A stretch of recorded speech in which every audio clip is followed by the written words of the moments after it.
ये वीडियो अब से मात्र कुछ मिनटों पहले का है और ये नज़ारा है इस समय ईरान की राजधानी तेहरान के एक आउटर हाईवे का, यानी कि तेहरान से बाहर निकलने वाला जो हाईवे है उसका ये नज़ारा है, जिसमें आप देख सकते हैं कि हजारों गाड़ियों का इस समय जमावड़ा लग चुका है जो राजधानी तेहरान छोड़कर जा रही है। यानी कि तेहरान से मास लेवल पर पलायन शुरू हो चुका है, लोग राजधानी तेहरान छोड़कर भाग रहे हैं। इजराइल और ईरान पूरे दम से इस समय लड़ रहे हैं और आपस में एक दूसरों के जो तेल के स्रोत हैं उनको भी नष्ट कर रहे हैं। पाकिस्तान की तरफ से जो हमारे डिफेंस मिनिस्टर हैं ख्वाजा आसिफ साहब, उनका कहना ये है कि जी पाकिस्तान हर तरह से जो है ईरान का साथ देगा, हम ईरान के साथ खड़े हैं और ईरान की हर तरह की मदद जो ईरान को चाहिए होगी वो पाकिस्तान देगा। क्या चाहिए ये वो एंड ऑल दैट। अगर आपको याद होगा थोड़े टाइम पहले डोनाल्ड ट्रंप ने दिए थे, ठीक, अब वो किसके लिए दिए थे? किसके लिए दिए थे? बिकॉज पाकिस्तान का एक पर्पस था, पाकिस्तान को कुछ करना था। क्या करना था कि जब इस रीजन के अंदर ईरान, चाइना या किसी के और के ऊपर ऑपरेशंस हो तो टैक्टिकल इंफॉर्मेशन पाकिस्तान दे सके, स्पेशली ईरान के बारे में।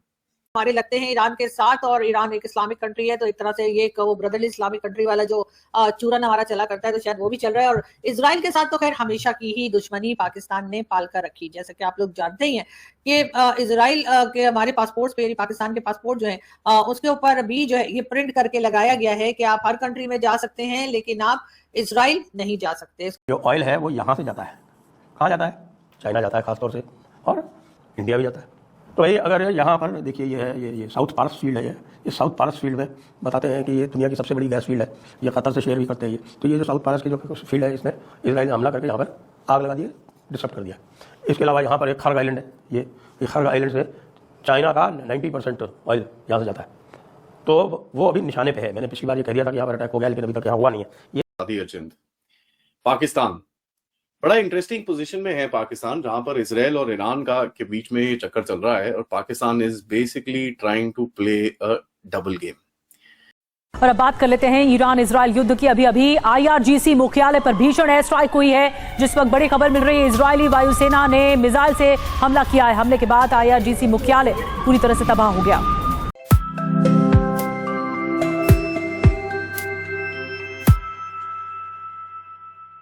इजराइल के हमारे पासपोर्ट्स पे, यानी पाकिस्तान के पासपोर्ट जो हैं उसके ऊपर भी जो है ये प्रिंट करके लगाया गया है कि आप हर कंट्री में जा सकते हैं लेकिन आप इजराइल नहीं जा सकते। इसके साथ साथ जी प्राइम मिनिस्टर शहबाज शरीफ साहब ने जो है इस्लामिक कंट्रीज से ये भी रिक्वेस्ट की है कि हर तरह की टाइज जो हैं, ये जो भी किस्म के रिलेशंस इजराइल के साथ हैं उन रिलेशंस को तोड़ दिया जाए और इजराइल का कंप्लीटली बायकॉट किया जाए। जी हाँ, शहबाज शरीफ साहब का कहना है कि तमाम इस्लामिक कंट्रीज जो हैं वो इजराइल का बायकॉट कर रहे हैं। सऊदी अरेबिया ने भी फिलहाल अभी तक तो ईरान का ही साथ दिया है और उनका कहना यही है कि ये जंग रुक जानी चाहिए और इजराइल को इस तरीके से ईरान के ऊपर अटैक नहीं करना चाहिए। और साथ साथ अगर हम बात करें एक बार फिर पाकिस्तान की, तो जी शहबाज शरीफ साहब की बात हुई है ईरान के जो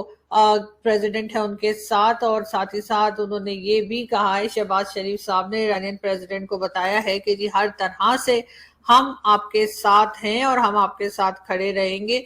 अब बात फिर वही आ जाती है कि पाकिस्तान जो है, चाहे वो ईरान हो, चाहे कश्मीर हो या फिर फलस्तीन या गजा हो, हर जगह पाकिस्तान कहता है कि जी हम आपके साथ खड़े हैं। अब जिनके साथ हम खड़े होते हैं पता नहीं उनका क्या सोचना है, लेकिन डेफिनेटली पाकिस्तान हमेशा की तरह यहाँ पर ईरान को भी यही मैसेज दे रहा है कि जी हम आपके साथ खड़े हैं। अब बाकी आगे ईरान की मर्जी के वो हमें क्या रिप्लाई करते हैं या उनको हमारा खड़ा होना पसंद आता भी है या नहीं। लेकिन हाँ, यहाँ पर ये बात जरूर की जा रही है कि कई पाकिस्तानी जो हैं, यानी पाकिस्तानी कह लीजिए कि जो एनालिस्ट हैं, जो एक्सपर्ट्स हैं, जो मीडिया के लोग हैं और दूसरे लोग, उनको कहना ये कि जी इजराइल जो है वो असल में ईरान के ऊपर अटैक जो कर रहा है वो इसलिए कि पाकिस्तान की तरह जो है वो न्यूक्लियर पावर ना बन जाए। जी हाँ, पाकिस्तान के पास न्यूक्लियर वेपन्स हैं, ये सभी जानते हैं, लेकिन अब कहा यह जा रहा है कि इजराइल ईरान को नहीं चाहता कि ईरान के पास भी न्यूक्लियर वेपन्स हो, बल्कि यहाँ तक बात की जा रही है कि पाकिस्तान को चाहिए कि वो एक तरह से इस वक्त जो झगड़ा चल रहा है इजराइल और ईरान का, उसको अपने लिए भी एक तरह का रेड फ्लैग ही समझे। जी हाँ, कहा यही जा रहा है कि जिस तरह से ईरान के ऊपर अटैक किया जा रहा है उसका मकसद यही है कि अगर पाकिस्तान ने होश के नाखुन ना लिए और पाकिस्तान ने ईरान का साथ ना दिया और इजराइल को यहाँ से ना भगा दिया, तो फिर जी उसके आगे होगा ये कि फिर पाकिस्तान की बारी आएगी। और कोई भी कंट्री ये नहीं चाहती है कि पाकिस्तान के पास या किसी भी इस्लामिक स्टेट के पास न्यूक्लियर वेपन हो। अब ये बात जो लोग कर रहे हैं वो शायद इस तरफ नहीं सोच रहे कि पाकिस्तान ने जब न्यूक्लियर वेपन बनाए थे तो उससे पहले न्यूक्लियर पावर बना था भारत, और भारत के बाद पाकिस्तान की बारी आई थी। और पाकिस्तान ने भी उन्हीं दिनों में, कुछ ही दिनों में पाकिस्तान ने भी न्यूक्लियर वेपन बना लिए थे, लेकिन पाकिस्तान भी बगैर अमेरिका के आशीर्वाद के, बगैर अमेरिका की मर्जी के ना तो न्यूक्लियर वेपन बना सकता था और ना ही इस वक्त भी कुछ कर सकता है। पाकिस्तान को हमेशा से अमेरिका इस्तेमाल करता आया है और डेफिनेटली अमेरिका के इस्तेमाल करने की एक खास वजह ये भी है कि पाकिस्तान के साथ ही जो है आप जानते हैं कि ईरान भी है, भारत भी है, चाइना भी है, अफगानिस्तान भी है। तो इन कंट्रीज को कंट्रोल करने के लिए, इन कंट्रीज को अपने हिसाब से चलाने के लिए या किसी किस्म की धमकी या कुछ भी कहने के लिए पाकिस्तान का इस्तेमाल हमेशा से होता आया है और पाकिस्तान ने बड़ी खुशी खुशी अपने आप को इस्तेमाल होने दिया है। इस वक्त भी जो लोग ये सोच रहे हैं, जो लोग ये समझ रहे हैं या ये कहना चाह रहे हैं कि पाकिस्तान जो है वो उससे न्यूक्लियर वेपन्स ले लिए जाएंगे और इसमें इजराइल के साथ अमेरिका पेश है, तो उनको ये भी याद रखना चाहिए कि जिस वक्त पाकिस्तान ने न्यूक्लियर वेपन्स बनाए थे तो उस वक्त ये अमेरिका ही था जिसने पाकिस्तान को परमिशन दी थी। इजराइल तो उस वक्त भी था दुनिया में, क्या इजराइल ने उस वक्त मना नहीं किया होगा और अमेरिका ने नहीं सुना होगा? और अगर अमेरिका ने उस वक्त नहीं सुना था तो अमेरिका इस वक्त क्यों भला इजराइल की सुनेगा? तो पाकिस्तान और ईरान के बीच में तो रॉकेट फायर भी हुई थी इसी के ऊपर। उसके बाद जाके नहीं हम, तू भी मुस्लिम हम भी मुस्लिम करके उन्होंने रोक लिया था।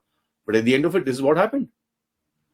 तो कोई मुझे अगर बता रहा है कि भैया नहीं अभी तो एकदम शहबाज शरीफ ने जो ट्वीट करा है वो सच्चाई है और पाकिस्तानी आर्मी इस टाइम पे ईरान के अगेंस्ट में काम नहीं कर रही, ये गलत है, क्योंकि हमारे पास काफी डेटा है to see that Pakistani assets are flying in that reason.